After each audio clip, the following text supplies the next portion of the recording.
Martinique Actualité.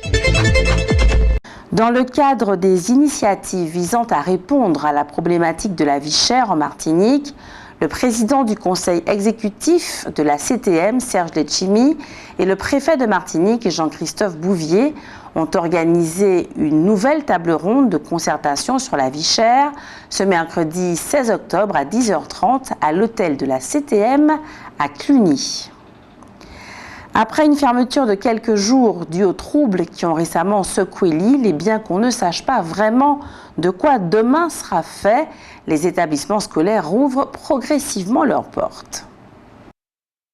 Pour autant, malgré son ouverture, on n'avait pas accès ce matin du mercredi 16 octobre au lycée de Bellevue à Fort-de-France. Des objets encombrants divers, des palettes notamment, avaient été déversés sur la voie menant à l'établissement par des élèves dénonçant l'insalubrité des locaux non nettoyés faute d'agents. Une absence qui s'expliquerait par le fait que ces derniers n'auraient pas été payés et revendiquent une revalorisation salariale. Les lycéens estiment qu'on ne peut exiger d'eux qu'ils reprennent les cours alors que les conditions d'hygiène minimales, ne serait-ce que dans les toilettes, ne sont pas réunies. La cantine et la cafétéria sont en outre fermées. Or, tous n'ont pas les moyens d'acheter à manger dans les alentours. Les élèves pointent par ailleurs des infrastructures vétustes qui leur offrent un environnement et des conditions d'apprentissage qu'ils jugent déplorables. Les parents des lycéens se sont joints à la mobilisation qui s'est déroulée dans le calme.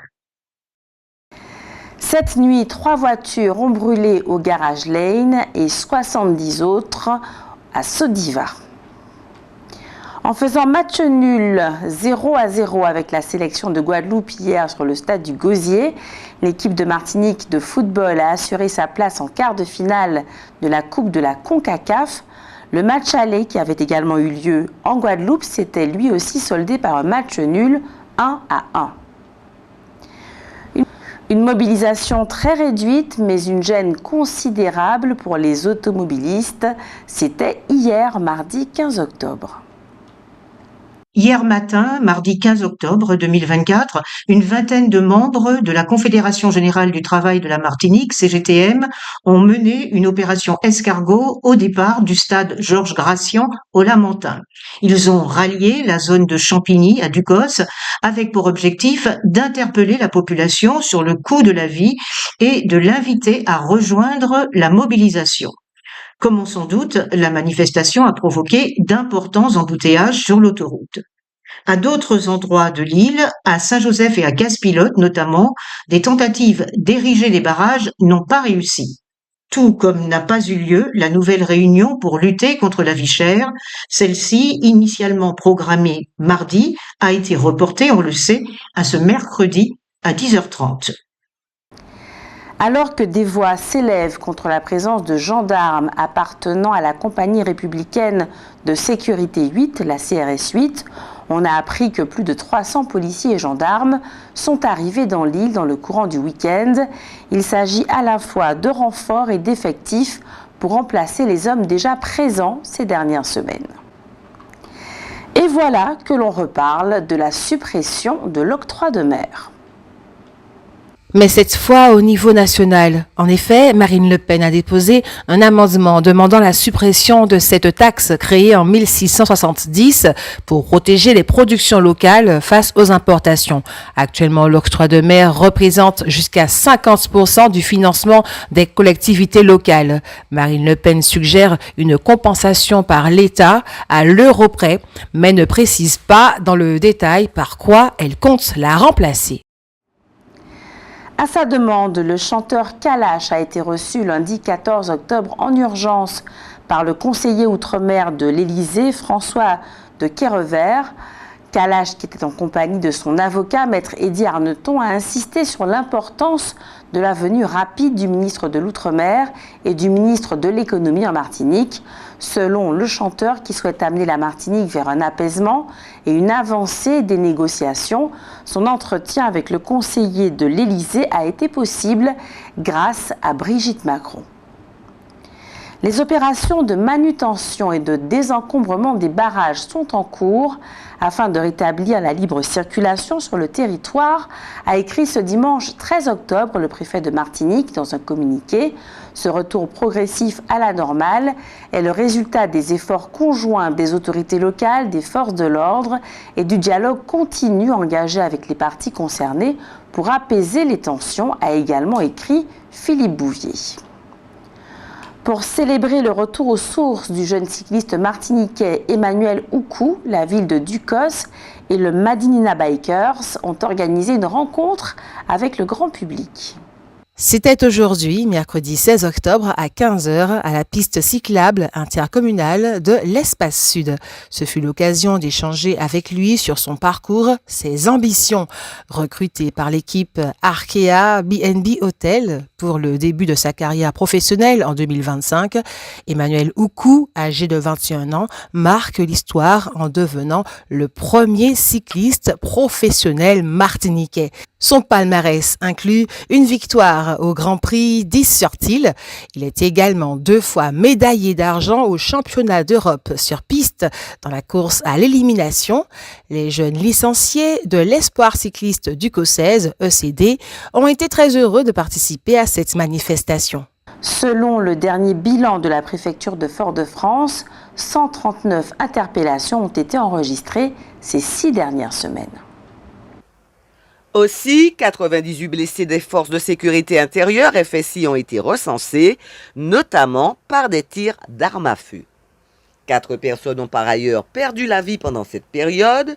Ces décès sont liés à des violences entre bandes et accidents de la circulation. Aucun n'est lié à une intervention des forces de l'ordre. Dans les rues, 232 véhicules ont été incendiés ainsi que 33 commerces. Les émeutiers ont également pillé de nombreux magasins. La préfecture dénombre 149 cambriolages. Les agents de la fonction publique hospitalière sont donc appelés à la grève le 29 octobre prochain. Explication. 4 syndicats de la fonction publique hospitalière, la CGT, Force ouvrière, Sud Solidaire et l'UNSA, ont lancé un appel à la grève pour le 29 octobre. L'objectif, dénoncer le budget 2025 de la sécurité sociale qu'ils jugent insuffisant par rapport aux besoins. Ce budget vise à réduire le déficit de la sécurité sociale à 16 milliards d'euros avec une augmentation limitée des dépenses de santé de 2,8% au lieu de 3,3%. Les syndicats estiment que le système de santé français est en danger. Ils réclament un plan Marshall pour la santé avec un budget atteignant 10% des dépenses. Le projet de loi de financement de la sécurité sociale est également critiqué pour ces mesures qui, selon les syndicats, creuseraient les inégalités. Parmi celles-ci figurent le transfert de certaines dépenses aux complémentaires santé, la réduction des indemnités en cas d'arrêt maladie et le report de la revalorisation des retraites. Ces mesures, qualifiées de budget d'austérité par certains, risquent selon eux d'aggraver le renoncement aux soins et d'augmenter les inégalités sociales. La collectivité territoriale de Martinique informe les professionnels du secteur de la pêche du lancement du dispositif de soutien dédié au renouvellement de la flotte de pêche en partenariat avec la direction de la mer de Martinique. Lors de la séance plénière des 25 et 26 juin 2024, l'Assemblée de Martinique a approuvé le financement de 10 nouvelles embarcations pour l'année 2024. Ce programme vise à moderniser la flotte martiniquaise en soutenant l'acquisition de navires d'une longueur comprise entre 7 et 12 mètres dans la limite de 180 000 € par projet. Pour être éligible, l'acquéreur doit justifier d'une immatriculation en Martinique depuis au moins 5 ans et d'une expérience professionnelle en mer d'au moins 2 ans.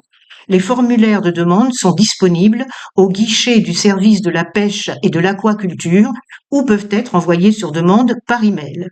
Les dossiers complets doivent être déposés à la collectivité territoriale de Martinique, direction de l'autonomie alimentaire, service de la pêche et de l'aquaculture, situé à Pointe-de-Jaham, ex-AFPA. Ils peuvent également être expédiés par email. On peut évidemment se renseigner auprès de la CTM sachant que la date limite de dépôt des dossiers est fixée au vendredi 27 octobre 2024. Retrouvez maintenant votre rubrique Votre avis compte. Ce soir, vous avez répondu à la question suivante. Le commerce par Internet, Amazon par exemple, est-il un danger pour les entreprises locales ?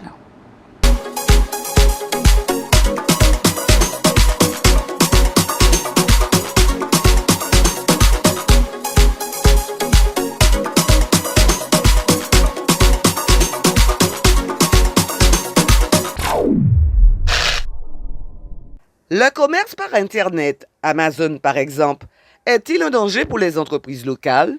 Le commerce par Internet. Oui, bien sûr, puisqu'on achète ailleurs et donc on n'achète pas sur place. Et en plus, je vois au niveau des librairies, donc ces gens-là torpillent complètement le commerce, la librairie, quoi. Hein. Donc voilà, effectivement, oui, c'est un gros danger, oui. Bien sûr que oui, que le commerce risque de prendre un coup, les achats par Internet, mais certaines entreprises, pour ne pas les nommer, ont trouvé la parade. Comme moi, j'achète mon café en France, je le faisais rentrer, mais maintenant on me dit non, adressez-vous à l'entreprise qui est en Martinique. Donc on ne livre plus en Martinique. Donc voilà. Forcément, oui. Oui. Oui. Le commerce par Internet, Amazon par exemple, est-il un danger pour les entreprises locales ? Bien sûr. Le fait que c'est plus bon marché lorsque tu commandes par rapport à ce qui se trouve ici, on a tendance à acheter à l'extérieur et ceux qui suscitent ne travaillent pas. Tout à fait. C'est un vrai danger pour les entreprises locales, effectivement.